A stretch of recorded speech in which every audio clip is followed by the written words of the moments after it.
Good evening. In the first reading, Paul was brought to King Agrippa, and Festus referred the case of Paul to the king. But then he said, I ordered him held until I could send him to Caesar for the emperor's decision. This is the start of the journey of St. Paul to Rome, where he will ultimately be beheaded. Porta San Paolo, that's near the Collegio Verbo Divino. Yung mga SBD na nag-aaral sa Roma, doon nakatira, malapit sa lugar kung saan pinugutan ng ulo si St. Paul.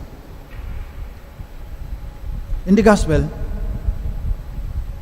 at the end, St. John says, Jesus said this, signifying but what kind of death he would glorify God. Because St. Peter also went to Rome. During the persecution by the emperors, he was captured and he was crucified. But tradition says, St. Peter told the Roman soldiers, I am not worthy to be crucified like my Lord. So they crucified him upside down. And in the Palatine Hills, where Peter was crucified upside down, was built, he was buried there, and upon his tomb was built St. Peter's Basilica. We always see it in AWTN when the Pope celebrates Mass there. So both Paul in the first reading and Peter in the second reading died martyrs. But St. John also says his death would glorify God. That's why they are martyrs. So there are deaths that are redemptive. So as we reflect, tignan natin yung simbahan. Sabi ni Tertullian, yung dugo daw ng mga martir, ini-irrigate, parang dilidiligan yung simbahan. Ayan, noong marami pang martir, ang bilis din ng paglaki ng simbahan. Maliban sa trabaho ng Holy Spirit, nagbuwis din ng buhay ang lahat ng apostoles. They were all killed.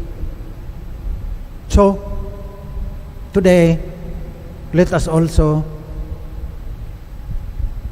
reflect on how can the church grow more than 2,000 years after Peter and Paul glorified God by their deaths. Marami yung pagtawag ang Diyos sa atin. Hindi naman lahat tinatawag na maging martir. Bawat isa sa atin may pagtawag.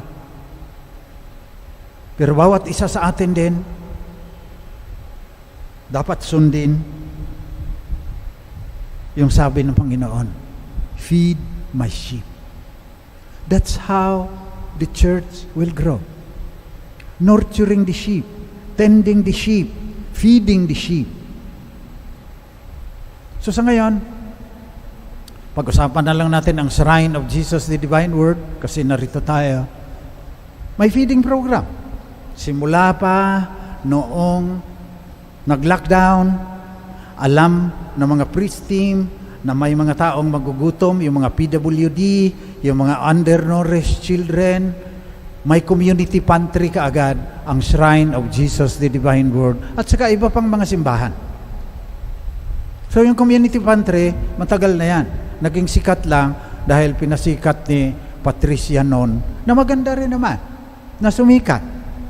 Dahil symbol yun na nagkakaisa pa rin ang mga Pilipino. Maawain pa rin ang mga Pilipino. So that's one way of feeding the sheep. ginagawa ng Shrine of Jesus, the Divine Word, and many other churches. Ang nais ko lang ipaliwanag ngayon, na sa Catholic social teaching, tatlo ang pamamaraan Yung sinabi, bigyan mo ang tao ng isang isda, makakakain minsan yan. Turuan mo siyang mangisda, makakain ng matagal yan. Pero may sinasabi pa rin ang mga Santo Papa. Kung unjust ang fishing industry, dapat baguhin mo yan. Kaya, ang ating community pantry, under po yan ng SSDM, Social Service and Development Ministry. Social Service and Development. Yung social service, talagang para sa mga higit na nangangailangan. Mga dole-out yan, feeding program yan, minsan may scholarship, minsan namimigay ng mga damit at saka mga kagamitan sa bahay. Suportado po yan ng Caritas at saka ng NASA. Ang NASA sa mga obispo yan, Catholic Bishops Conference of the Philippines, National Secretariat for Social Action. Ang social action, iba sa social service. Yan yung development. Kaya ang development natin, nagtatayo ng kooperatiba. Laudato Si Consumers Cooperative. Lalagyan ng teknolohiya yan. Pagkatapos, kukonect sa mga magsasaka yan. Nag-zoom na ako lagi sa mga magsasaka sa Batangas at kung saan-saan pa. Ngayon, Calabarzon. Development yan. Feeding my sheep yan. Yung mga higit na nangangailangan, community pantry, talagang dole out yan, emergency feeding, kasi kailangan nga.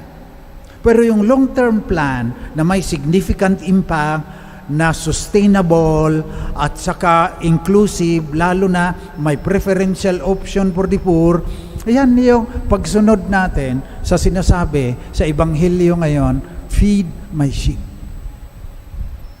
So tulungan natin ang simbahan na magawaan natin itong dalawa, social service saka development.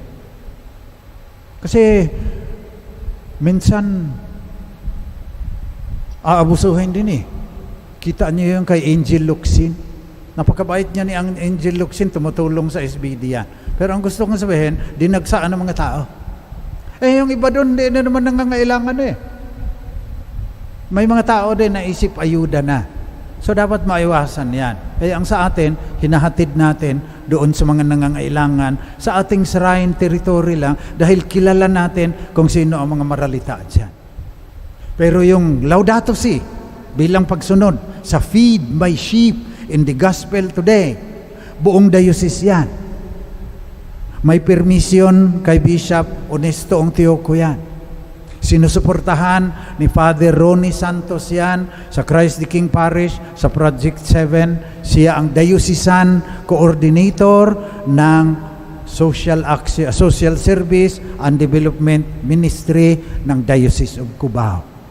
Ipanalangin natin ngayon na yung ating pagmamalasakit, kasama yung sa mga frontliners, lahat ng nagmamalasakit ay pamamaraan din para masunod natin yung utos ng Panginoon. Tend my sheep. Pagbalik niya, ang sabi niya, hindi niyo ako pinakain kaya hindi kayo makasali sa aking kaharian. So hindi lang yan devotional, spiritual, napakahalaga din yan. Kalahati lang yung prayer, ang sunod dyan ay ang labura. Feed the sheep. Kung anong pangangailangan nila. Minsan kasi, mas nakakaawa ay yung mga mayaman Ang daming anilang pera, ang laki ng bahay nila. Sabi ni Mother Teresa, nalulungkot naman, namamatay sa lungkot. Walang kahulugan na ang buhay. Kaya nagda-drugs na yung maraming anak na mayayaman. Kailangan din, how do we feed them? How do we feed their spirits? Kasi the whole person is the one saved by God.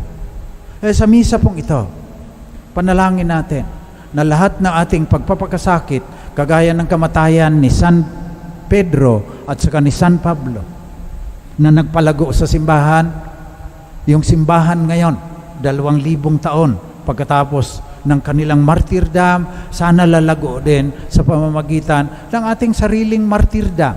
Dahil hindi man tayo papatayin, kasi ilan lang naman ang talagang tunay na martir, pero martir ka na rin kung mag-volunteer ka doon sa community pantry.